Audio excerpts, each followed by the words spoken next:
Hi everyone. Right, so I think we've got quite a lot of people joining, but we have a pretty action-packed morning, so I'm going to get started. Thank you all, first of all, so much for making the time to attend this virtual launch. For those of you who don't know, I'm Jodie Hill. I'm the chair of This Is Me Yorkshire, and I'm going to be the face of the day, hosting you guys throughout the day.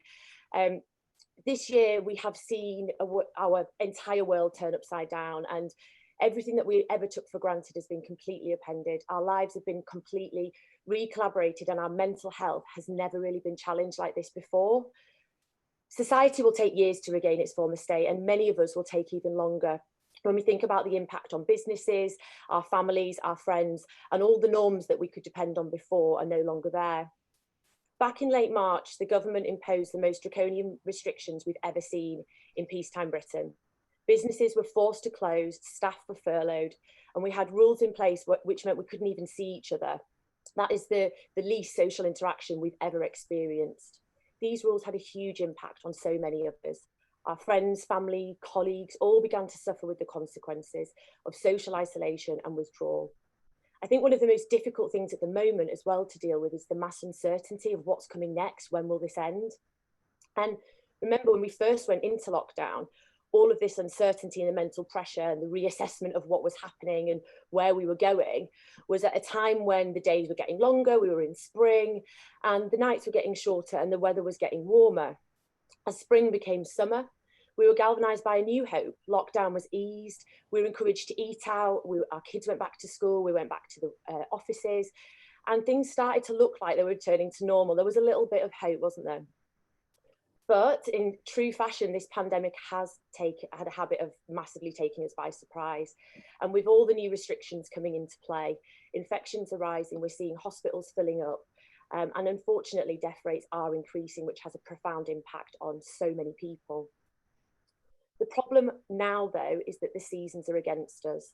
Spring's become autumn. The clocks are going back, I think, this weekend. And the nights are darker. And quite frankly, I personally feel, and I know from speaking to a lot of people, that hope is diminishing. And there's so much uncertainty, even more so than before. So that's why now it's more important than ever for us as business leaders and if those people in HR to step up to the plate. We need to dig deep emotionally, financially, and supporting our team and lead by example by putting mental health to the top of the business agenda.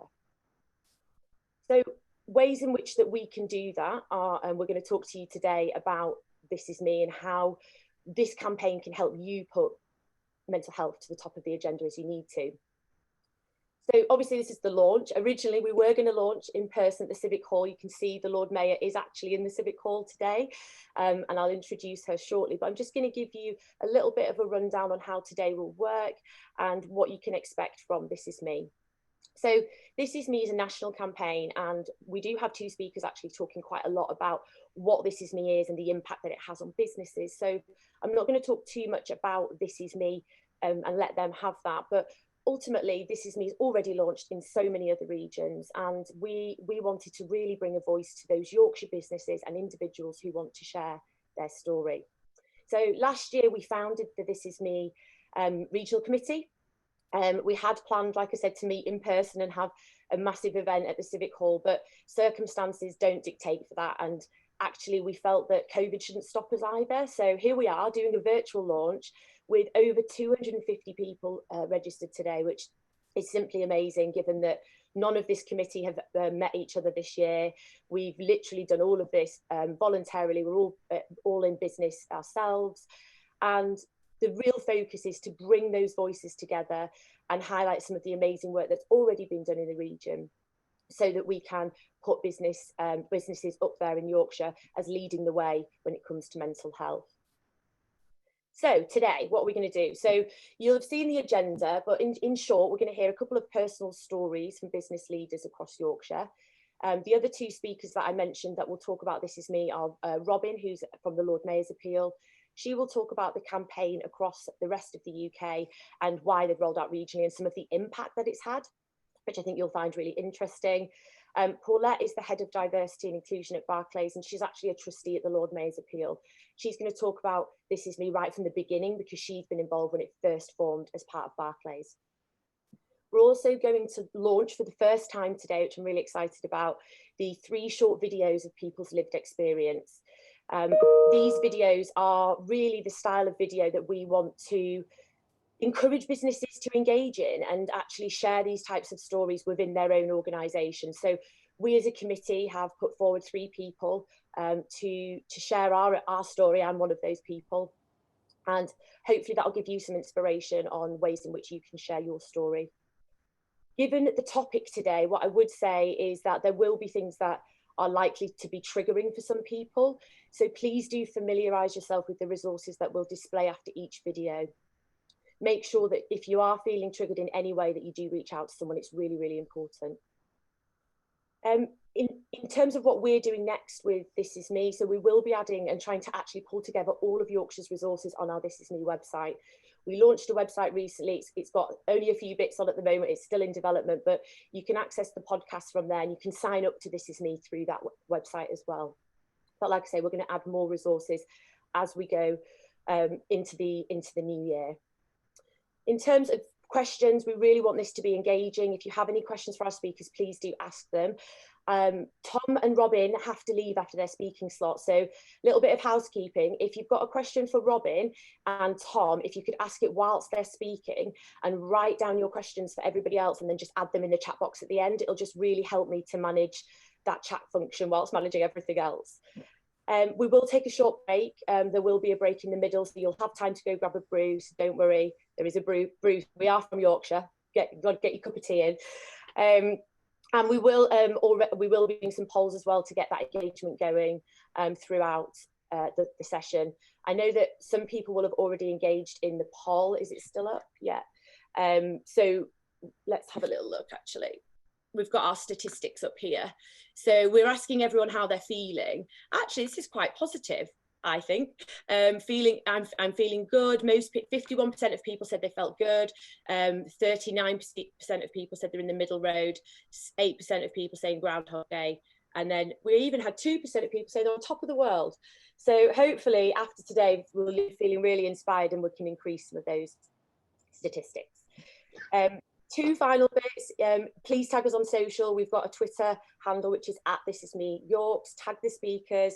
Share using the This Is Me Yorks hashtag, and let's get a bit of a buzz going in Yorkshire about mental health. This is being recorded, so if anyone wants to come back to this video, we will be uploading it on our YouTube channel.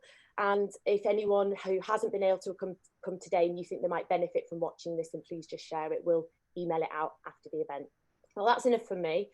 So over to the Lord Mayor of Leeds, Councillor Eileen Taylor, who will be officially opening today's event, marking the launch of This Is Me here in Yorkshire. And you can see her there from the Civic Hall.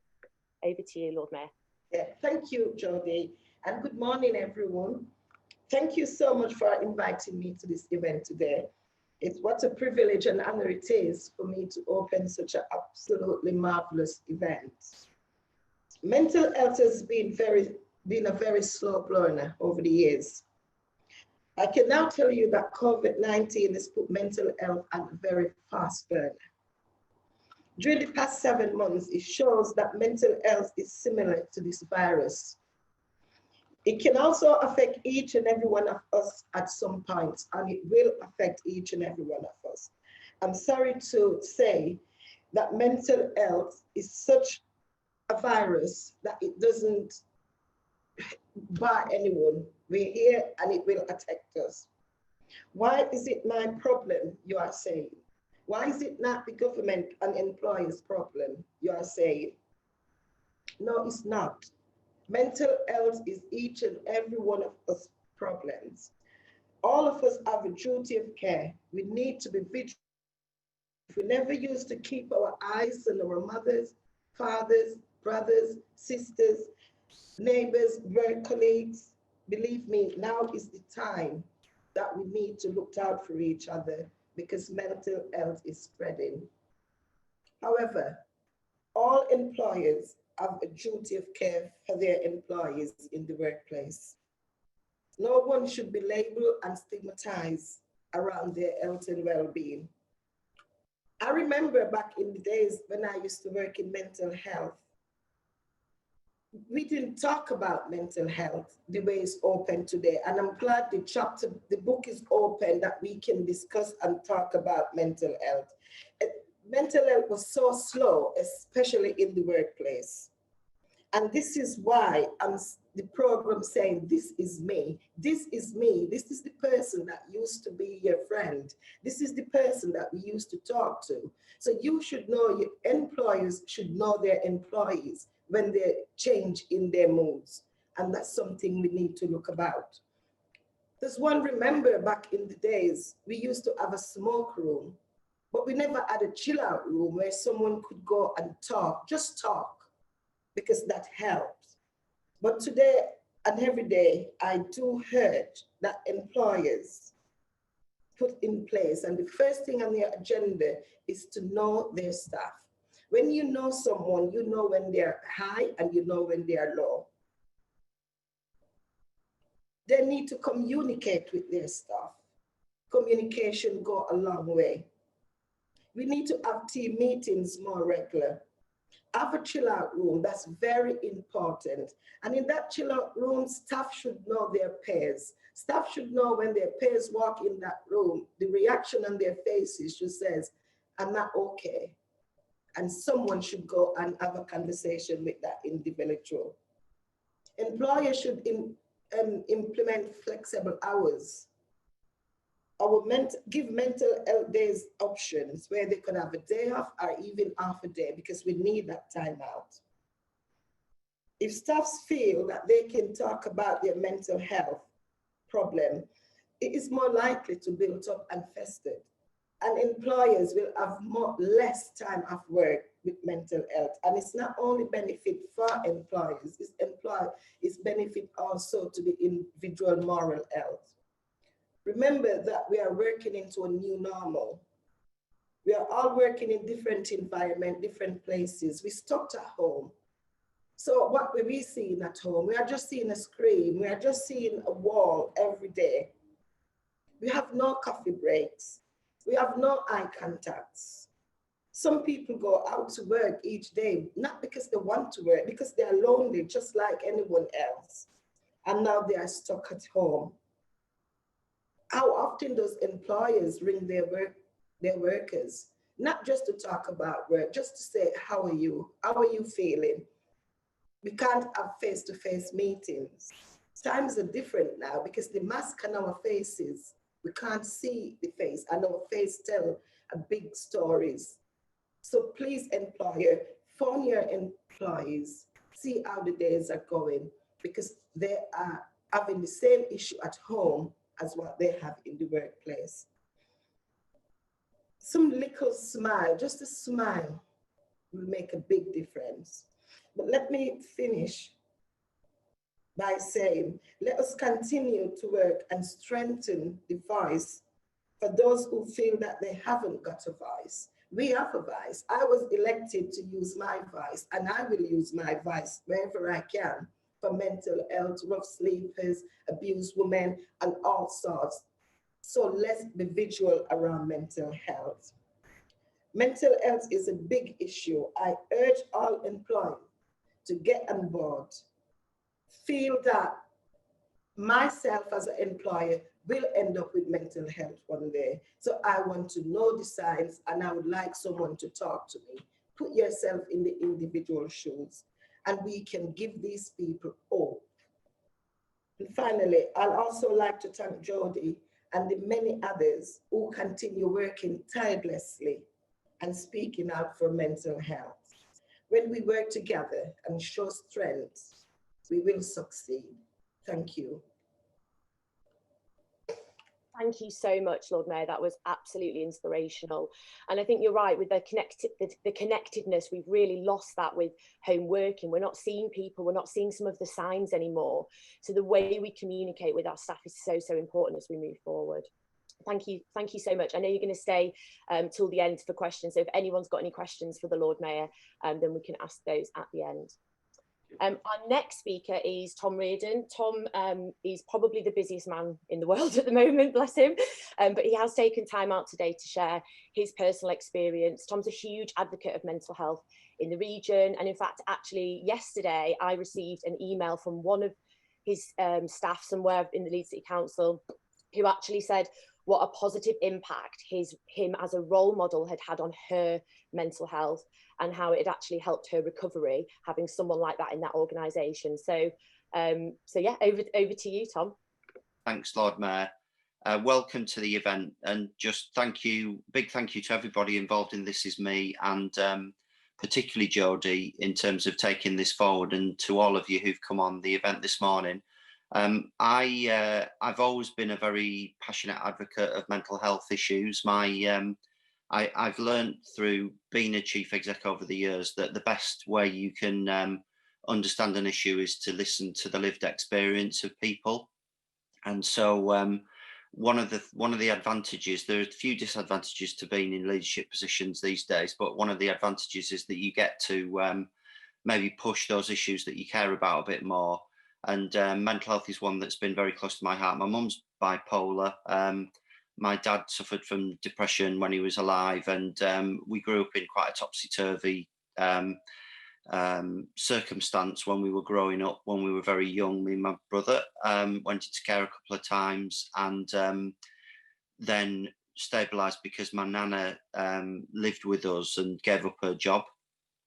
So I lived growing up as a sort of what they'd call these days a young carer, I think, because there were times when mum would be in hospital and we'd go and visit her, and you'd get to know loads of people who were suffering with mental health issues. And I have experience of, people being sectioned, and the circumstances that puts into you, people as individuals and you as a family. And the fact that you can go from one day being absolutely fine and having a brilliant, perfect almost, family life, to one where you're in crisis almost the same day. And you've got to sort of adapt and drop everything and move at that time. And it's no fault of anybody's. It's just one of those things. And so I think one thing I would just, urge people who are in leadership positions in businesses and public sector organisations in Leeds or elsewhere is to recognise that that on the face of it, someone may feel fine, but behind that there are huge. There may be a huge number of things going on for either them personally or their family who they're caring for, or their friends. In those days, I think there was a stigma around mental health, which was very real and palpable. And my mum, once she was well again, would often not want to go into town shopping because she thought people would be sort of talking about her because she'd been into hospital.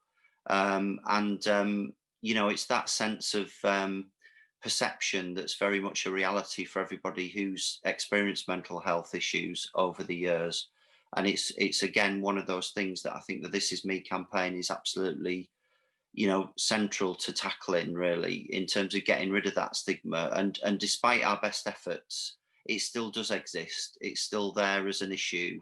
If people know that you've had experiences of mental health illness previously, it is factored into the way you're perceived at times. And I think we've got to break down any negative elements of that and make it much more just the way that life is these days, that we realize that everybody goes through on a spectrum, I guess, mental good health and poor health. And just like physical poor health and ill health, good health, it's one of those things that happens to us. This time that we're living through is such a vitally important one for so many people, and that there is such a risk to mental health from the fact that people have, young people have missed their education, people are losing their jobs every day. We have restrictions in place so that the social contact can't happen. I can't go and see my mum, as many people can't in care homes at the moment. And the impact of that on us, I think, is quite profound. And one of the things that we've got to try and do, I think, through the winter is get to accept that physical distancing needs to happen, but social distancing, doesn't necessarily have to. So there are still ways that you can still interact with people and check in with people and keep that sort of social network going, even though you can't come in close physical contact with people. And I think how we navigate that through this period is going to be absolutely vitally important for us. I think that one of the most underrated things that you can do as a leader is sort of be kind to people, and to recognize that you don't have to live up to this stereotype of the sort of strong, heroic leader that can sort of withstand anything and be not betray your emotions ever, and not be recognized that you need to be empathetic with people. And I think the opposite of that is what's needed at the moment. And those leaders who have been empathetic, who have been very honest and tried to work collaboratively and work with people, are those who are being most successful, I think, at the moment across the world during this pandemic. And I think that's what we've got to try and do in Leeds to get through this next phase, this most difficult phase that we're going through. I've probably been the most challenged I've ever been in the last year, particularly during the summer when I was helping a national role as well on the national test and trace system when it was being set up, and trying to create a local element to that. And the pressure of doing that and the Leeds job at the same time was probably the limit of what I've ever tried to achieve. And during that period, you realize that some of the really basic things in our lives that have changed during the pandemic are so important. So I realized that my commute now is, up and down the stairs. The commute used to be, quite a period of time where I realized that I did a bit of thinking, and I sort of came down from the pressures and the stresses of the day, and listened to a bit of music and made some phone calls if I needed to, and without that, you find that your working day is just expanded into sort of back-to-back Zoom calls sometimes, and you just don't get any time to yourself. And I was finding that I just wasn't leaving the house even. So I think finding a way of building into our days, even if we are having to work from home, that ability to unwind and to think differently and to stay off the social media and everything else is really, really, really, really important as well. Just finally, we've done so much as an organisation, I think, to try and push this agenda forward. We've trained over 800 people as mental health first aiders. We've encouraged everybody to get involved in things like our Healthy Minds network in the organisation, where you get space to talk to like-minded people if you're well or you're not well, and that sense of time out that the Lord Mayor was talking about. We've got an employee assistance program, a help program to enable people to get counselling support if they need it.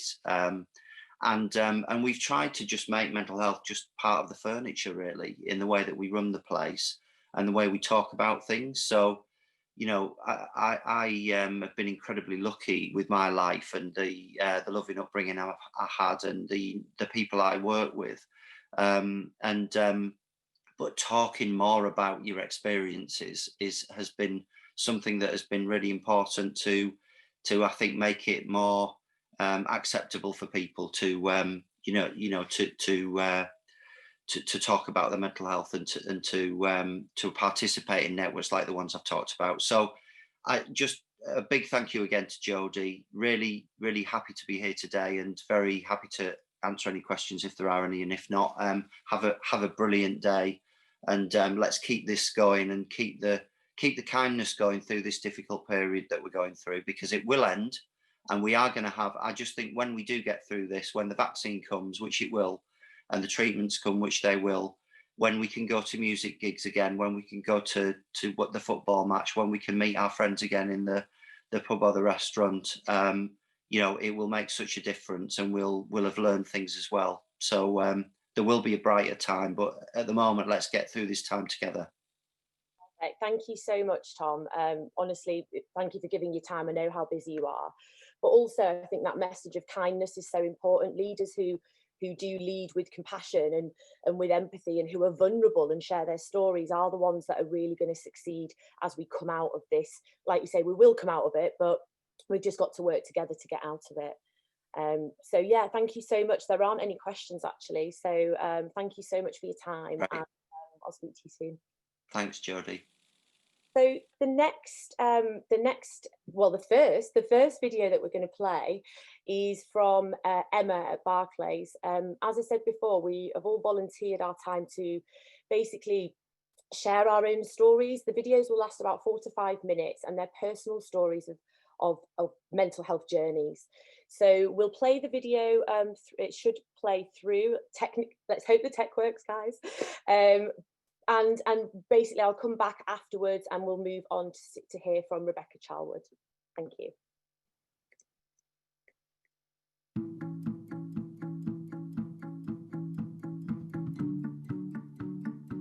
My name's Emma Horsford and I work for Barclays Bank. I got involved with the This Is Me project as it's something that we've done within Barclays, which works really, really well. I had always been a very, very strong person, and then one day I just clicked. Somebody was shouting in my face and I couldn't handle it. I broke down. I was in floods of tears, and next thing I know I was curled up on the floor in absolute hysterics. I couldn't move, I couldn't talk, I was just curled up in like a little ball. I'd been through a lot the year before. I'd had to have a total hysterectomy because I'd been very ill, and the doctors finally decided after a couple of years of treatment that it was time, that they were just going to get rid of everything.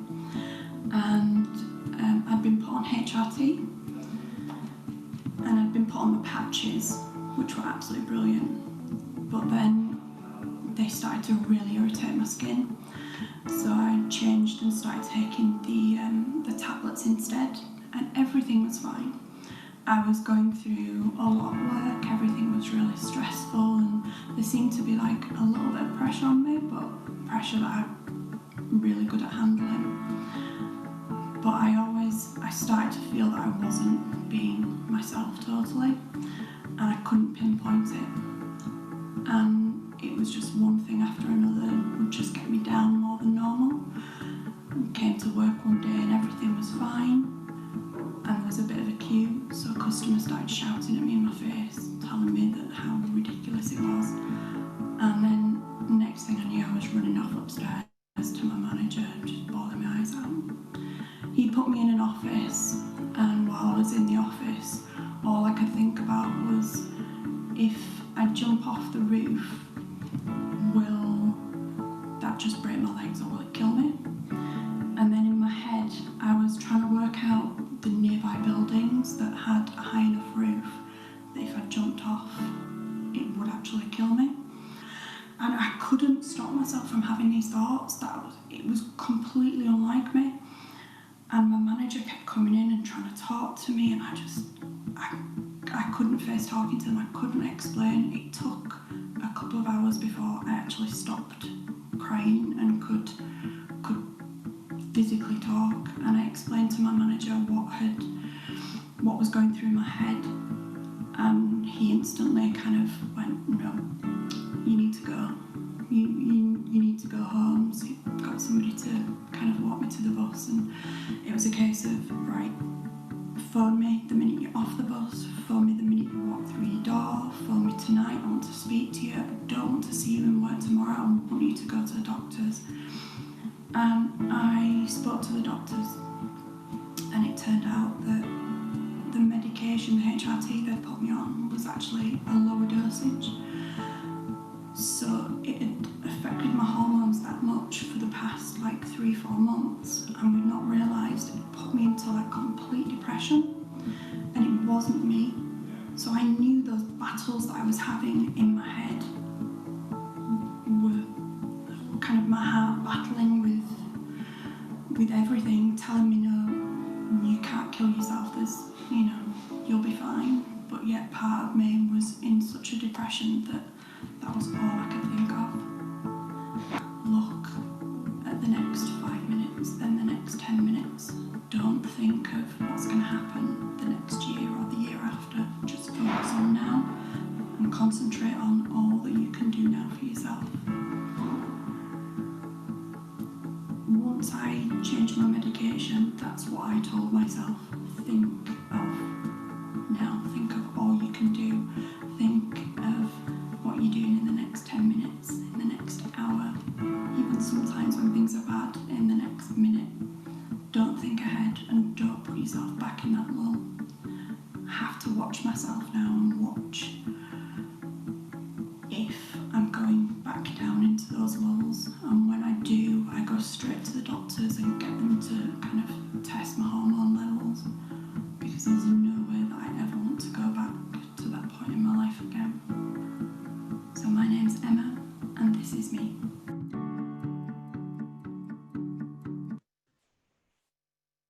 Wow, I think you'll agree that was so powerful. I haven't actually watched any of the videos because I'm sharing one as well.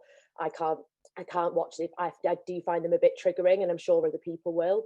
But that was so powerful and empowering to show that, you know, if you do reach out and people are there to help you, and taking things like in small steps is the best way to recovery. So thank you so much, Emma, for being really brave and vulnerable and sharing your story for This Is Me. So our next speaker is Councillor Rebecca Charlwood. She's the Executive Member for Health and Wellbeing and Adults at Leeds City Council. She actually works really closely with Tom, and I know that they do so much as mental health champions in the city. So over to you, Rebecca. Thank you, Jodie, and thank you to Emma and all the other people who are going to share their stories via the videos today. That was really, really powerful. I agree. And it's wonderful to be here with you all today. So lovely to see so many participants and such an interest in this agenda. It's my passion. I used to be a mental health worker when I first started my career after university. And I'm the mental health champion for the city alongside Tom, which is a great privilege. It's something I'm really, really passionate about and proud of. So really, really pleased to be involved in this important campaign. So I'm the councillor responsible for public health and adult social care in the city. And we have a cabinet in the council that runs the services politically, and then the officers, deliver that for us. So my areas are health and wellbeing, and I also chair the Health and Wellbeing Board, which is the partnership between the council and the NHS.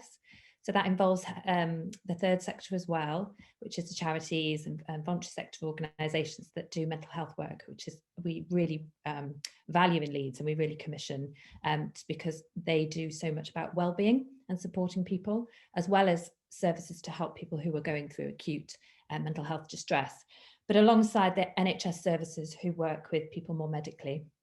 And we aim to have a seamless service throughout all of those different settings and offers that help people at all different stages, and help people who've been really poorly really get back into their everyday lives again by supporting them a bit in the community or back to work or in work or whatever it is. So this campaign really helps us to achieve mental well-being in the workplace and in everyday life.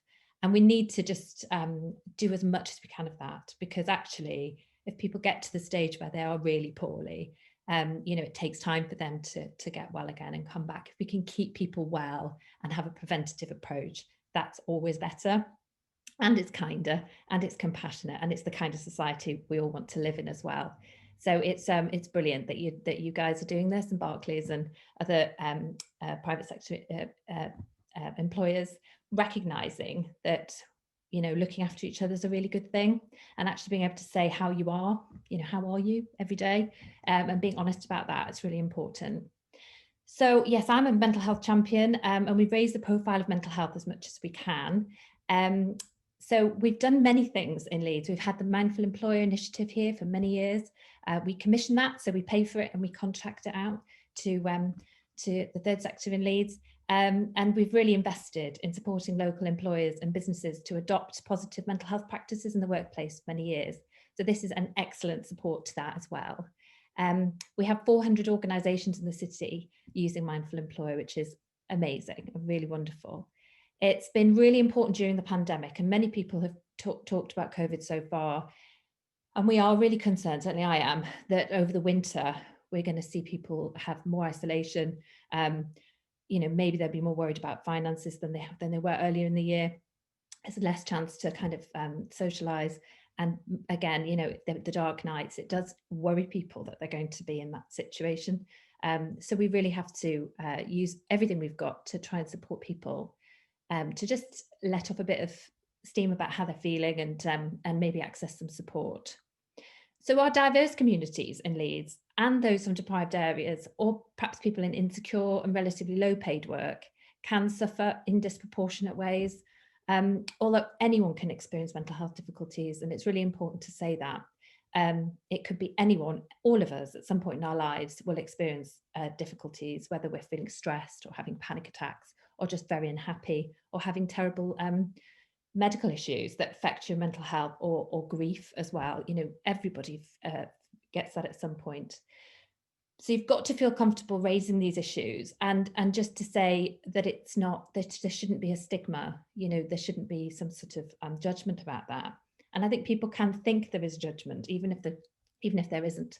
They feel perhaps scared to say how they feel in case they're judged. So it's more important really that we set the tone to say it's all right, you know, and I'll talk about mine and, you know, how I got better, or, you know, I've been through that. If you're going through that, you know, just do ask for help, because it does help. You know, some people just need that encouragement. So in Leeds, we also try to take a whole city approach to mental health.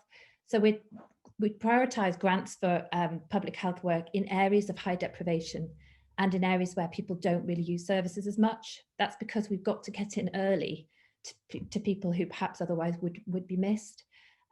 We've had some national recognition on that work, and we were highlighted as an area of best practice in a Centre for Mental Health and Local Government Association report recently, which we're really delighted about.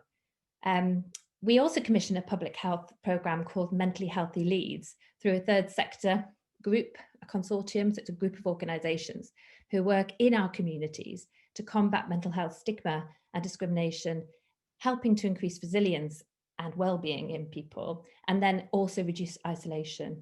So I think we've got two crises at the moment. I think we've got a crisis of isolation and a crisis of coronavirus, and the two things are equally important to our health. Our lead provider, Touchstone, along with Community Links, who I used to work for as a mental health worker about 20 years ago now, the conservation volunteers and Oblong, they all bring significant expertise, and they deliver services to our diverse communities where inequalities are often present, and that makes accessing services and getting well and feeling well even more difficult. So we've really focused on challenging the stigma associated with mental health, and really, if you can't talk about it, it makes the situation much worse. If you can be accepted for who you are and how you're feeling, it takes a huge amount of the pressure away from you and the fear. So we've worked closely with Time to Change and those with lived experience to help tackle mental health stigma in local communities through campaigns and in our Anti-Stigma Leeds partnership. That intends to support people who've had personal experience of mental health difficulties to be at the heart of the anti-stigma work. And we encourage people with lived experience to lead the campaign as champions. We do it in the Health and Wellbeing Board as well. We try to get people in to speak to us about their experience of using services to the very highest levels of our chief executives of organisations and chairs. You know, we really are committed to that story of the frontline experience, that individual experience, what has happened to you, and what could make it better. So I've done that as well as Tom in settings like this, where we'll talk about our own experience, because it is important to set the tone. So when I was a teenager, I was admitted to hospital with depression, and I was 16 at the time, and I was there for a whole year, a whole academic year. So my education was, stopped really at 16. And I went back into it at 18, and I'd had some very extreme treatments. I was given shock treatment at 17. And absolutely took me ages to get better, but I did get better. And I got 2 science degrees, and I've had a UK-wide career. And now I've got this very lofty job doing this really important work. So it's important for me to say to people, you can get better. And if you believe in people who work for you, they can get better as well. So let people talk about it and support each other. Have a great day. It's great to be with you. Thank you. Thank you so much, and thank you for sharing your personal story. It's great to see so many leaders actually being really vulnerable and just saying, do you know what, this happened to me, this is me, but look how much better I am now. So thank you so much, Rebecca. We have got a couple of questions, but I'll ask them to you at the end. So our next video is my video, which I don't want to really introduce, but here I am introducing it. But ultimately, the reason why I was asked to launch This Is Me in Yorkshire is because I was already telling my story in events. So I was doing public speaking, and Robin got in touch with me and said, actually, would you want to launch in Yorkshire? So I haven't actually done a video like this before, and I haven't actually seen it. So I'm going to put this video on next, but then after that, we're going straight to a break. So we'll put a poll up, then go to a break, and then we'll see you back here in about 10-15 minutes.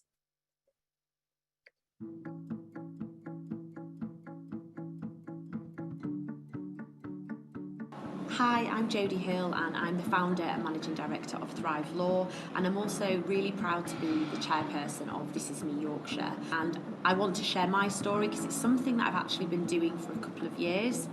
And I really think that individuals in the workplace can really feel empowered to open up to their managers when their managers and leaders within their organisation are open about their mental health by sharing stories. I have suffered with mental health problems for most of my life. I've had PTSD, which is post-traumatic stress disorder. I still have anxiety, and anxiety I don't really think ever goes away. It's one of those conditions that you learn to live with, whereas PTSD tends to be more of a short-term condition. And the anxiety manifests itself in me in different ways. So one of those ways is through panic attacks, overthinking, and just generally feeling really, really tense, unable to sleep. And for me, that's kind of just the normal behaviours that kind of manifest from the anxiety. And what I found was loads of different things, from work to family to health. I just started to be unable to cope with the symptoms, so I'd manage them through medication and through therapy. Some days I couldn't even get out of bed, and I was just thinking, oh God, this is like, I felt overwhelming feelings of guilt, of shame. I took the view, it's a really difficult decision actually. I left my job in April. I lived on my own, I had a mortgage to pay, I had no income, no savings, but I knew that if I didn't leave, I wasn't going to get better, because I was just feeling so bad about not being there, and I knew that I didn't have a workplace to go back to that was positive for my mental health. So those two factors were really a catalyst for me moving forward, and what I had to do was leave that environment. So I left in the April, and I took the view that in the May time I probably needed some form of income, because actually, yes, okay, my mental health was important, but I equally then started to worry about money. So I started some work as a consultant, and it was great. I was fully flexible. I could pick my hours, pick my clients, I could work from home, and I really started to get my sense of purpose back.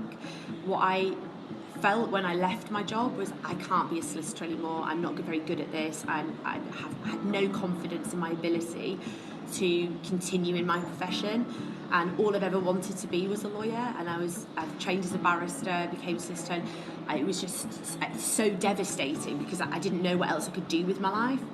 So to have that feeling of purpose again, and to see that my clients were like, you're back, and everyone was excited about working with me, really gave me that fire in my belly to actually make a difference in this area. I might just have to set up my own firm in a moment of madness. So I did, and Thrive was born in 2018. So I now have a team of 10, and we all talk super openly about our mental health. It's a really positive place to work. In fact, when we went into lockdown, we were able to just completely adapt because we already adopted flexible and remote working for all staff at all levels. And I've always shared my story publicly, probably not to this degree, but actually sharing my story and explaining to people that there is hope, there is recovery, and even when you're in that darkest place, there, you know, getting through that is an option, and it's always an option to get to recovery. But go at your own pace, don't judge yourself by other people's recovery. And you know, I'm through that really dark place within about 12 months. Some people never get to that place but live with ongoing symptoms, and I still experience panic attacks. I still have sleepless nights. I have really bad night terrors, but you know, I'm learning to live with what is part of me, and this is me.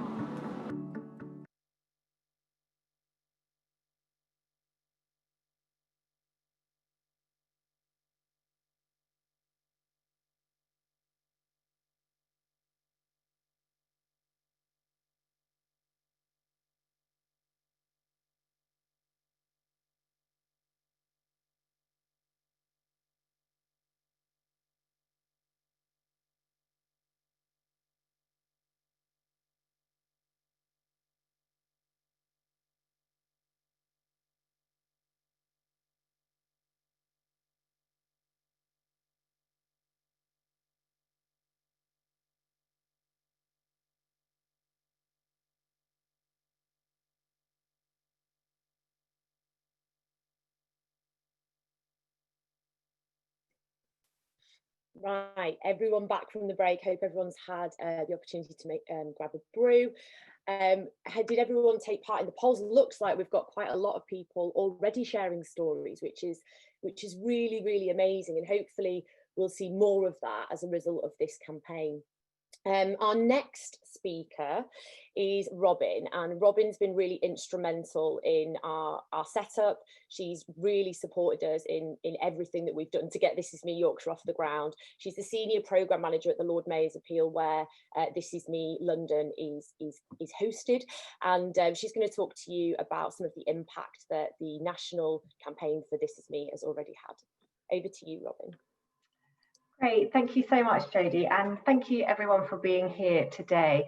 And a really big thank you to all of the speakers that have come before me, that have really demonstrated the importance of all of us, and especially us as employees, really working to support the mental health of our people. And so what I want to do in this section that I have is just to give a bit more information about what This Is Me is and how it can support you in your workplace, and also share the journey that we've had so far as a programme and what we have achieved, to hopefully really demonstrate the impact that This Is Me can have in your workplace as well. So at its core, This Is Me supports organisations to end the stigma around mental health in the workplace and create healthier and more inclusive cultures to improve employee wellbeing. And we provide a number of tools to do this, to support organisations to do this, which you can see on the screen. Our Green Ribbon campaign, This Is Me storytelling, which of course you've seen great examples of that today as well, and wellbeing in the workplace. So just to provide a little bit of context, This Is Me originated in Barclays, which you'll hear more about later when Paulette speaks. But for us at the Lord Mayor's Appeal, we really saw the impact that This Is Me was having in Barclays. And we really saw the potential of the campaign to really support other organisations that we knew really wanted to work to reduce the stigma in their workplace. So we adopted it as an organisation to see how we could collate some great resources and support tools for organisations and really push that out, both across the City of London, but also, as I'll come on to share, across the UK as well. So I'm just going to share a little bit of detail about what each of these tools look like and how they can support you. So the first of this is our Green Ribbon campaign, and that really supports organisations to raise awareness of the importance of supporting mental health, by creating a visible community of support, both internally within your workplace, but also externally as a community of businesses, that says to anybody who might be struggling, it's okay not to be okay. We're here for you, we support you, and we're open to talking about mental health. This can take the form of wearing physical green ribbons, as you've seen people doing today. But of course, this year we took our campaign virtually as well to really bring that connection together. So even though we're physically apart, we're still a community of people together promoting and prioritising our mental health. Secondly, we support organisations to really encourage their employees to share their lived experience of mental health, to really open up the conversation and dispel those myths and challenge some of those stereotypes about who it is that has mental health, and which of course is all of us, as we've demonstrated today, and who it is who may have mental health problems.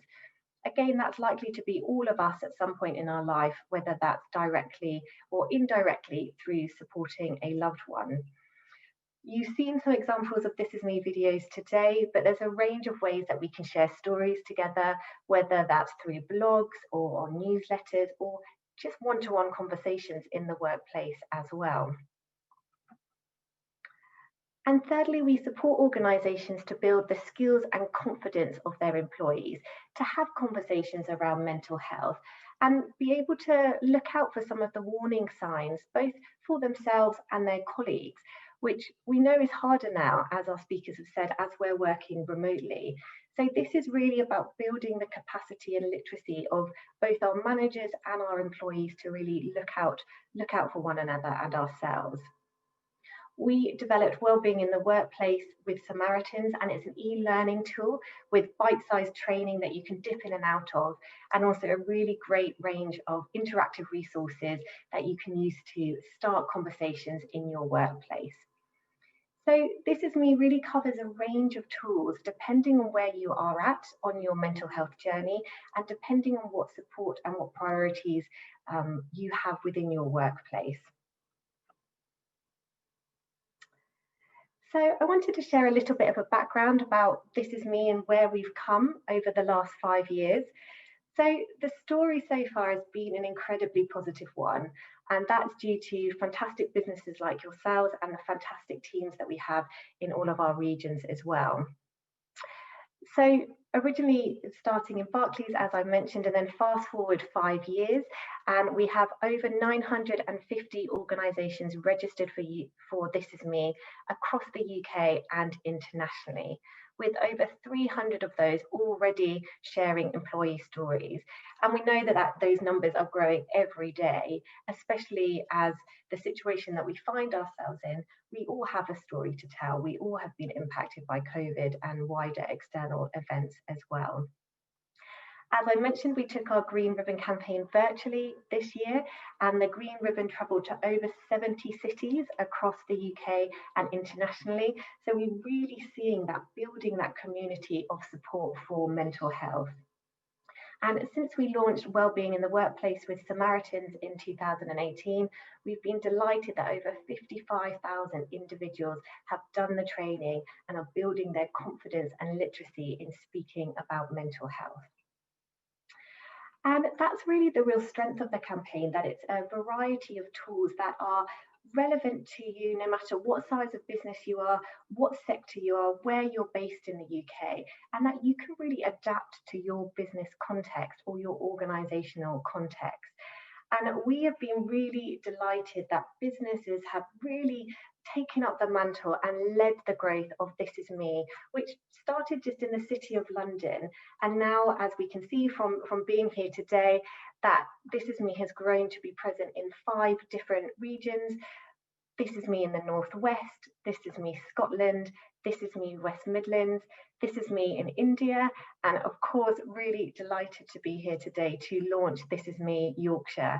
And a really special thank you to Jodie and the whole team who have put so much work into making this happen. And without fantastic people like them and all of you being here today, we wouldn't be in this fantastic position.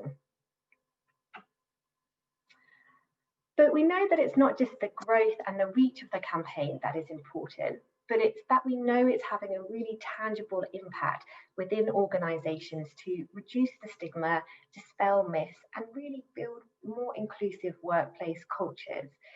And we know this because we work with our This Is Me organisations to monitor how they're doing and monitor the change in their workplace as a result of This Is Me.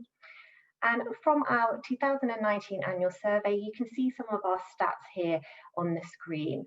And 94% of the organisations that we surveyed said This Is Me had really increased their employees' awareness of mental health, which we really know is the first step to then build on going forward. 80% of organisations said their employees are more confident talking about mental health, and as a result, 86% of organisations said more people talk openly about mental health in the workplace. And we know that that's really important to reduce the stigma and encourage people to come forward for support. And it's not just the direct impact that This Is Me can have in your workplace that's really exciting. It's that it can also act as a really powerful catalyst for wider change across your organisation as a whole, and really help build that culture and build that foundation that then you can then build your wider mental health work upon. We measure organisation across these 10 measures that you can see on the screen. And what we say is that if an organisation is achieving 7 or more of these measures, they are really making really sustainable and tangible progress about how their organisation both thinks and acts around mental health.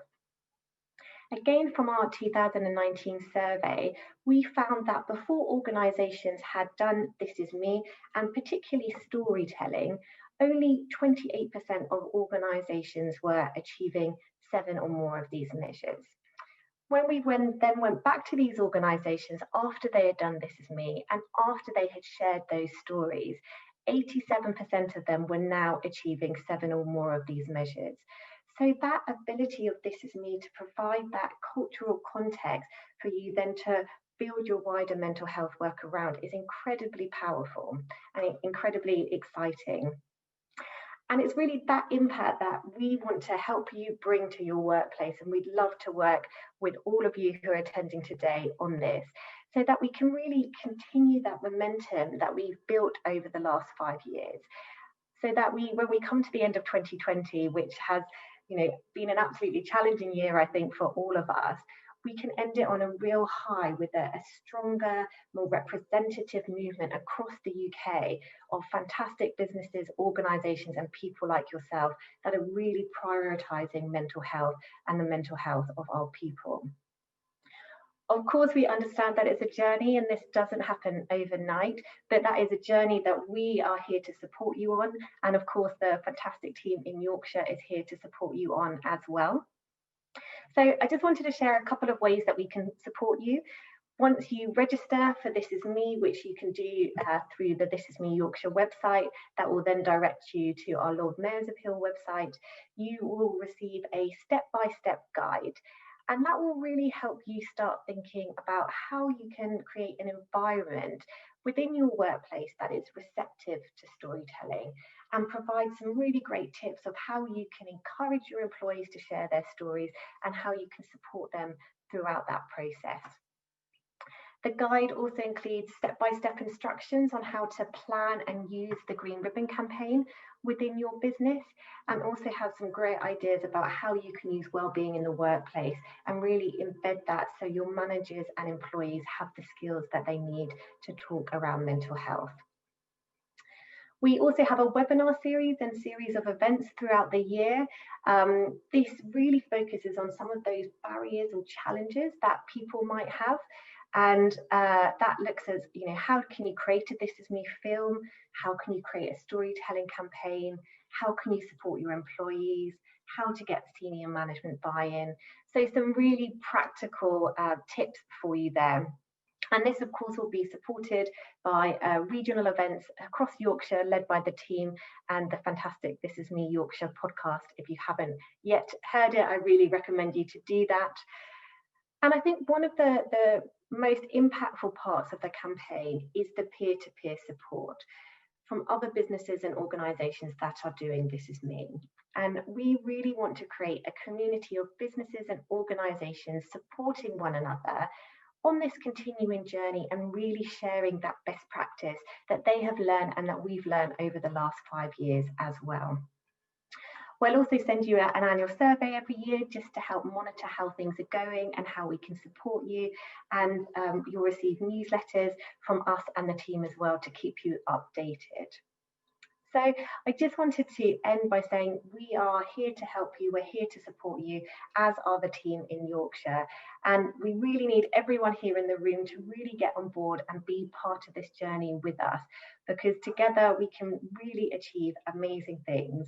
And I really hope and look forward to working with many of the organisations on the call today. Thank you. Thank you so much, Robin. As always, so amazing to hear the impact of this. I think the stats speak for themselves, don't they? There's one thing actually engaging in This Is Me, and there's another thing seeing the actual impact. So yeah, hopefully when we get next year's stats, Yorkshire will be on there with all the Yorkshire businesses that have really made an impact in this region. So thank you so much. I know you've got to leave now, but thank you very much for your time. Thanks, Jodie. Thanks, everybody. Thank you.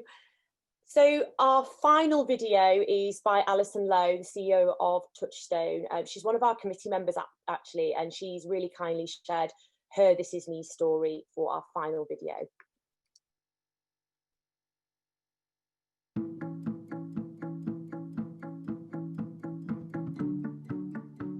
My name's Alison Lowe and I'm the Chief Exec of a mental health charity called Touchstone.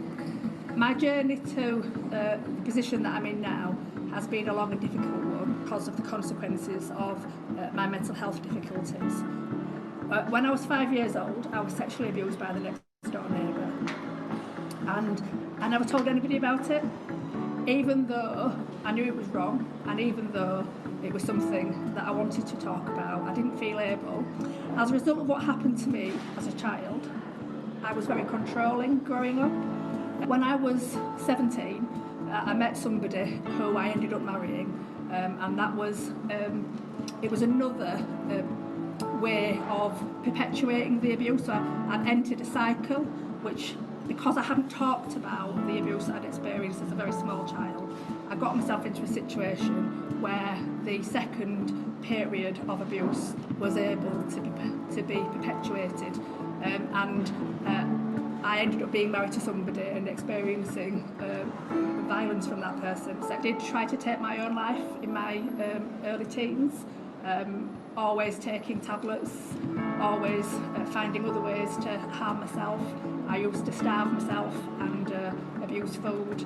There were lots and lots of really negative behaviours that I adopted as a young adult, 20s, and once again I contemplated taking my own life, which is something that I struggle to talk to people about, but I think it's really important to understand that we've all got vulnerabilities, and it's okay to say, look at me now, but then I was deeply depressed and in a very, very bad state of mental health. Through and that way through was to divorce my husband, which I could talk to you about in lots of detail, because it was a huge undertaking and required lots and lots of thinking and planning to execute that escape, because it was an escape. My life, I was going up the career ladder, I was achieving successes, but actually the trauma that I'd experienced through my marriage but also my childhood was just sitting ready to come and jump out at me in my early 40s. So I went to go work for Touchstone, a brilliant organisation. It wasn't in a great place when I got there in 2004. I was 39. I was on top of the world. I thought that the world was my oyster, and I had this organisation where I could do some brilliant things, help people with profound mental health difficulties, which was my passion, and I could move forward in the way that I was meant to. Something really challenging happened at Touchstone, which meant that I didn't have control. So we're going to be entering soon as a result of COVID. And what happened is some staff went out on strike, and I felt as though I couldn't control the situation, and I began my mental health began to spiral out of control again, because and what happened is I was advised to get some coaching from my trustees at the time, who recognised that I was in some kind of crisis, and through that coaching that I had, I was able to talk about all the things, the traumas that I'd experienced. The experiences that I had as a child will stay with me forever, and the impact on my mental health will stay with me forever. But it's also true that having dealt with the trauma that happened to me, having spoken about it, not just to the coach at the time, but many, many times since, has been quite liberating for me, and we explore ways together to work through those issues and create spaces within the workplace so that we can be all safe at work and able to do a brilliant job. And the outcome has also proven to me that being authentic in the workplace, being able to be yourself, is good for business. Because not only do people feel safe at Touchstone, and I feel safe too, I can't control the world that I live in. I can't control everything that happens around me. But what I can do is I can forgive myself, I can be kind to myself, I can be kind to those around me, and I can be a better person because of what happened to me. So my name's Alison Lowe, and this is me.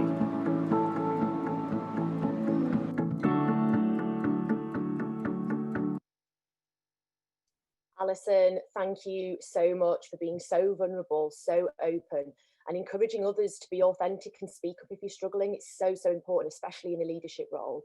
Really powerful message. Thank you so much. I know it's not easy to do those videos. So we have our final speaker. We have Paulette Cohen. So Paulette's been involved with This Is Me from the start. She's actually the co-chair of This Is Me in London. She's a trustee at the Lord Mayor's Appeal, and she's also the head of diversity and inclusion at Barclays. She's going to talk a little bit about her involvement so far, but also the impact that Barclays have seen in engaging with This Is Me. Over to you, Paulette. Thanks, Jodie. Gosh, I wish we were all together. I've had the absolute privilege of being at the launch of all of the This Is Me's, and all of them have been, well, actually, I wasn't physically in India when we launched This Is Me in India, but I have been present at all of the others. And I think what's extraordinary about this morning is all the stories, all of the speakers have been so true to what the original concept of This Is Me is all about, that it really hasn't mattered that it's virtual. And I know that all of you watching will go away, take away what you've learned today, and hopefully implement some of these ideas in your own organisations.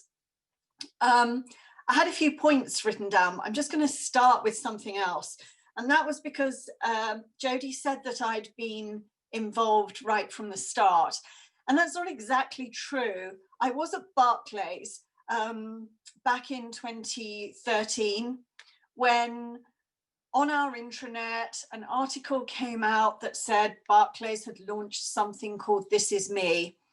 And it was encouraging people to speak openly about their experiences of mental health and well-being. And I read it, and I wrote to the person who I knew had started this. And I said, I'm so proud to work for an organisation that feels that it can open up this conversation. I'd lost my best friend to mental ill health. So to be in an organisation that felt that it could have this conversation was really important to me. And it's very interesting because one of the people who started This Is Me, their experience was very, very similar to Tom's earlier on. So to know that 6-7 years later, this is still going, and that other organizations are signing up. I think Robin just said over 300 organizations are now telling their stories, 950 have registered. I mean, those figures are really humbling. So I have been around from the start, but I wasn't part of the start, but very proud to be part of it as it's evolved. And 6 years ago, it was 9 colleagues in Barclays who started This Is Me. And they asked if they could share their own stories about their own mental health and well-being. And we never imagined that This Is Me would have the longevity or the impact that it's had since. We were very proud in 2016 to share our own experience of This Is Me with the Lord Mayor's Appeal, and the fact that the Lord Mayor's Appeal picked that up, that the sort of support structure that Robin has just shared was put in place, has enabled this to grow and grow.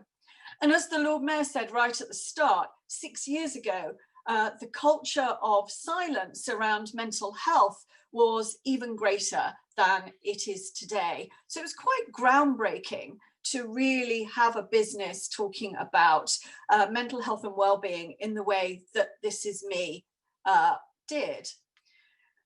But actually in Barclays, and several people have referenced the lived experience in their sessions this morning, we knew that by sharing the lived experience, by focusing on the whole person and ensuring that an individual wasn't defined by their mental ill health, and opening up the conversation was going to be a key way that we could challenge the stigma. And so in Barclays, from those 9 colleagues who told their stories, first of all, as I say, this has grown. We've now published over 250 This Is Me stories within the business. We've done this through films, we've done it on our intranet, we've done it through events. One colleague shared their story in a newsletter to other Barclays colleagues, and within 24 hours, over 500 people had written to her saying how her experience had resonated with their own experience and how it had encouraged them to start to talk about their own mental health challenges. So it's the approach of very simple, very authentic, that word's been used a couple of times, storytelling that really had an impact on Barclays. So much so that we broadened that out from not just mental ill health, but to all aspects of disability, of physical health and mental health conditions.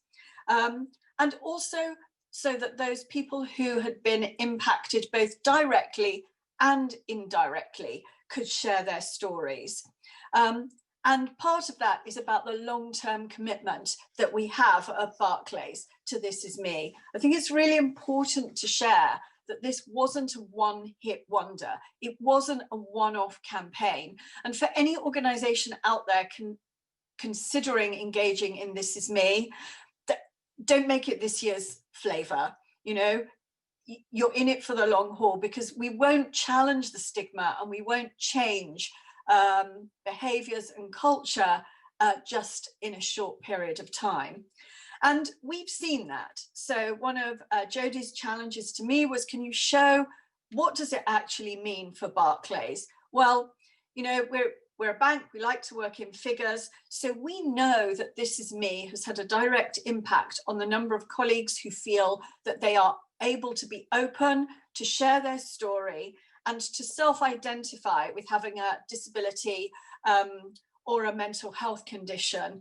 And I've worked with the government on their reporting framework for disability and mental health.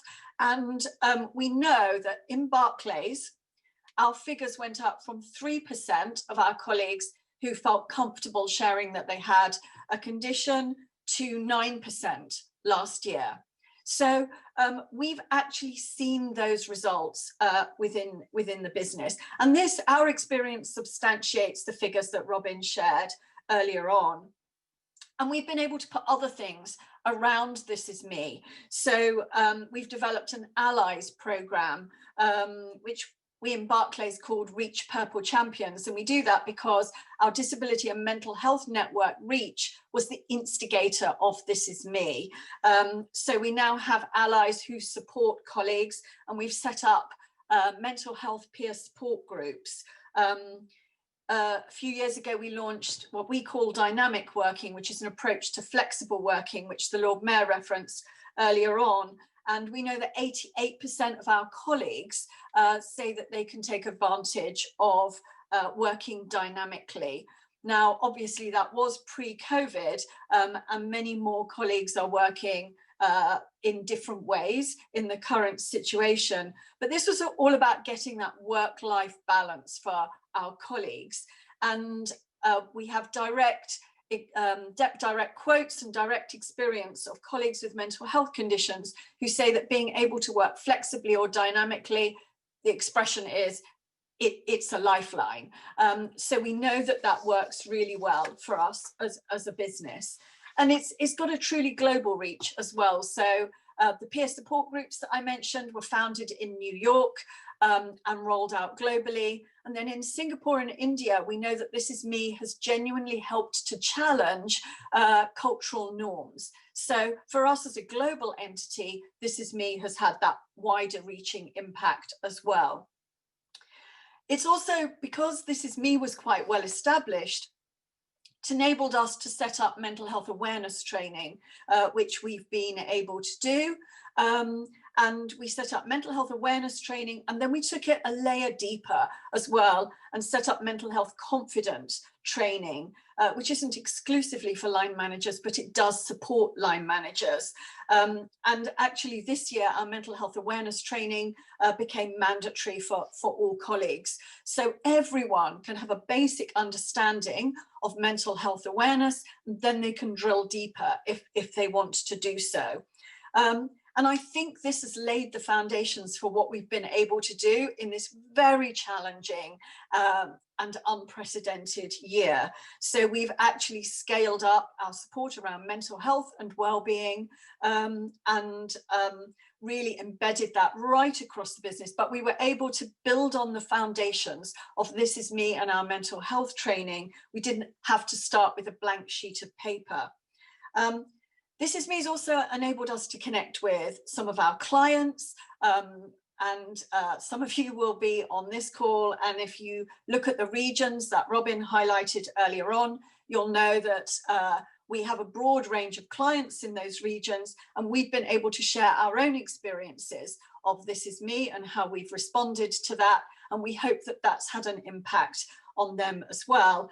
But more significantly, in the UK, it's enabled us to look through the lens of some of our customers, and perhaps our customers in vulnerable circumstances who might experience mental ill health themselves.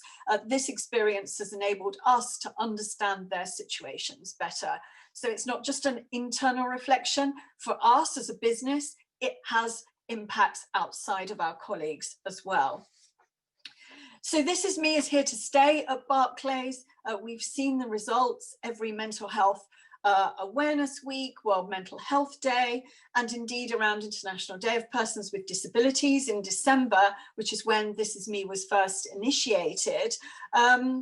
We make sure that storytelling is at the very heart of what we do, and none more so than at the moment. We're just about to launch a new This Is Me portal within the business. It's led by our colleagues, for our colleagues, and it will share stories about how people have been able to be adaptable, how they've coped in the current crisis.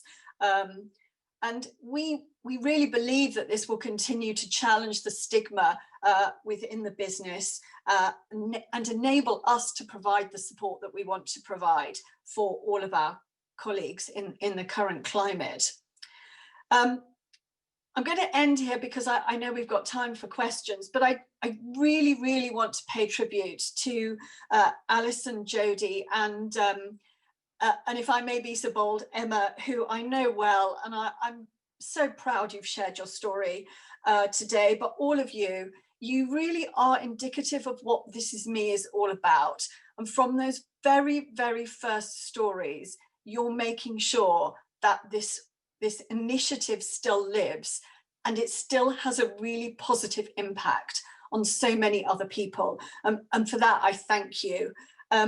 Jodie, I know that with people like yourself, with Karen from Barclays and all the others that have helped to make this launch happen, that This Is Me in Yorkshire will lead the way, and it will go from strength to strength. And as chair of the This Is Me steering committee, I really look forward to hearing about your progress. So thank you for asking me to share the Barclays story today, but more importantly, thank you for keeping This Is Me moving on in a brand new region.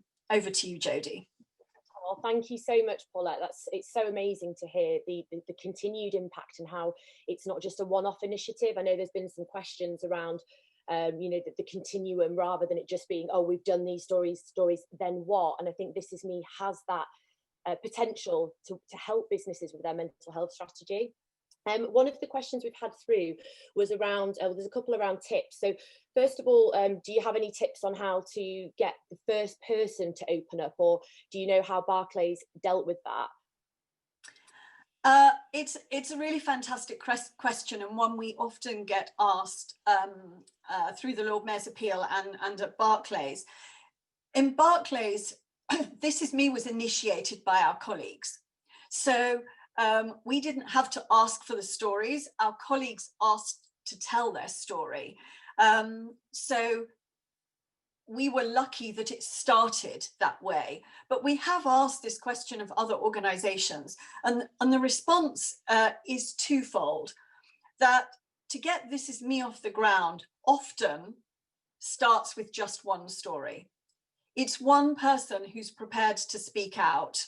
And often, whether it's a colleague support network, whether it's someone in HR, whether it's someone senior on a particular day, World Mental Health Day, choosing to share their story and just inviting others to do the same, you'll find that others will want to share their story too. So all it takes is one person.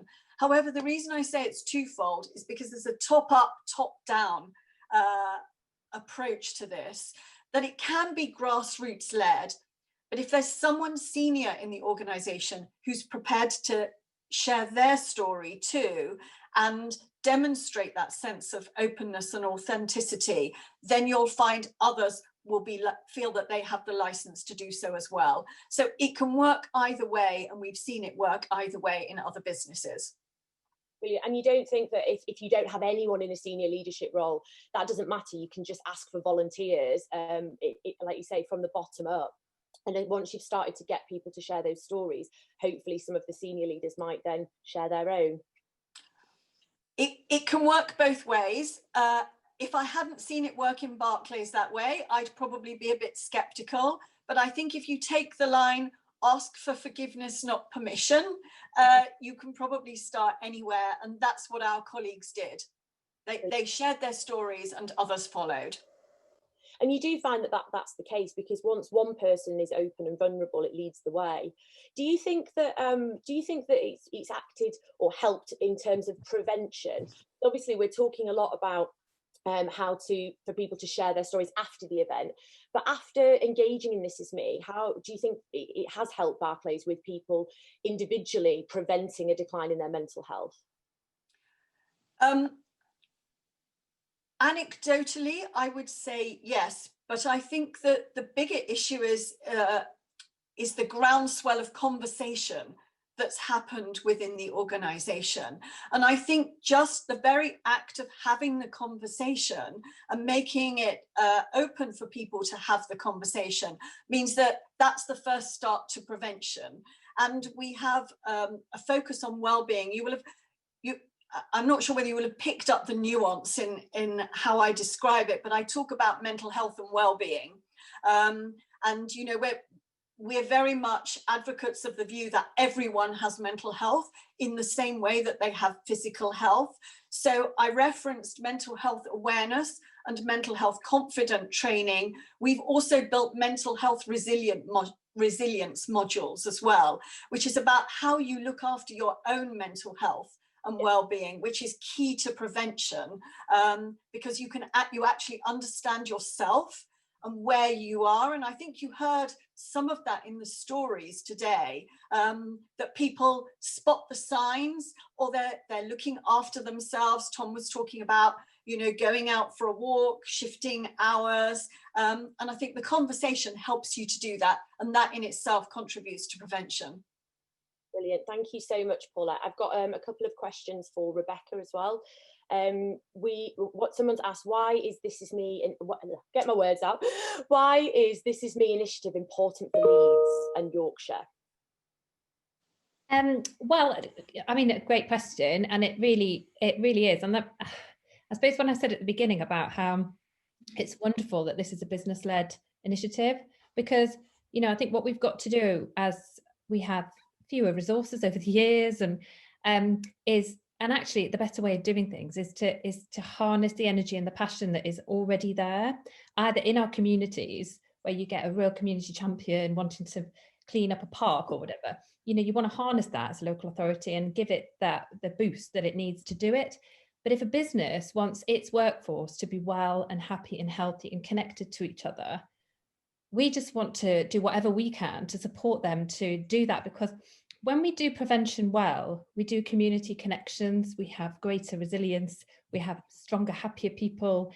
That's a healthy well-being, and greater well-being in our population. That's a happier place to be, isn't it? That's just a wonderful thing to have. So any business or group of businesses or campaign like this that wants to establish that connection and well-being, whether it's with older people or isolation or mental health like this, we just want to grab it and say, excellent, what can we do to help you?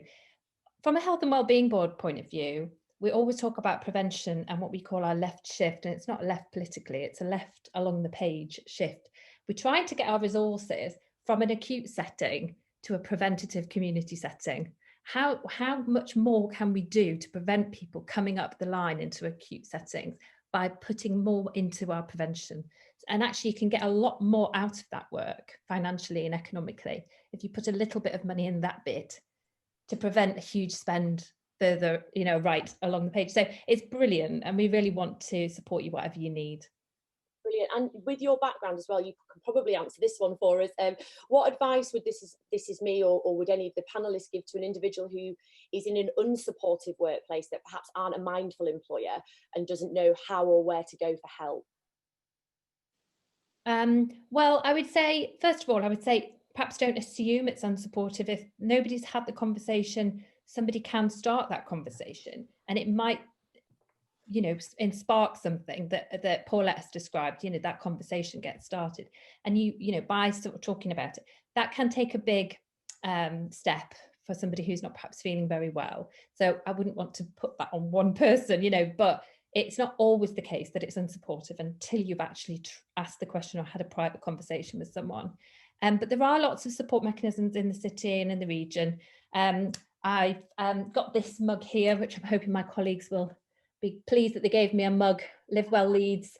And we've got, contact details all over. So if you go to Mindwell Leeds, for example, there's all sorts of contact details for different organisations that can support you. Make sure you look after yourself.